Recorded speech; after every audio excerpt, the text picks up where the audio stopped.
পবিত্র ঈদ উল ফিতরে বাইতুল মোকাররম জাতীয় মসজিদে 5টি জামাত অনুষ্ঠিত হবে। প্রথম জামায়াত হবে সকাল 7টা, এরপর 1 ঘন্টা পর একটি করে জামাত অনুষ্ঠিত হবে।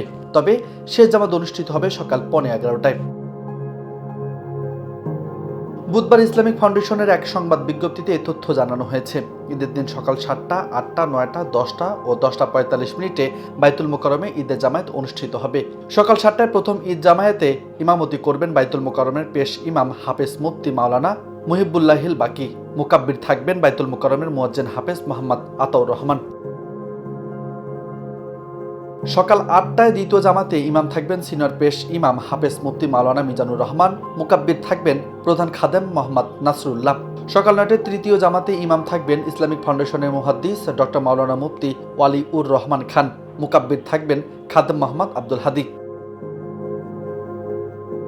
এছাড়া সকাল 10টায় চতুর্থ জামাতে ইমাম থাকবেন ইসলামিক ফাউন্ডেশনের অনুবাদ ও সংকলন বিভাগের সম্পাদক ডক্টর মুস্তাক আহমদ। মুকাব্বির থাকবেন খাদেম মোহাম্মদ আলাউদ্দিন। বেলা 11:15টায় পঞ্চম ও সর্বশেষ জামায়াতে ইমামতি করবেন ইসলামিক ফাউন্ডেশনের মুফতি মোহাম্মদ আবদুল্লাহ। মুকাব্বির থাকবেন খাদেম মোহাম্মদ রুহুল আমিন।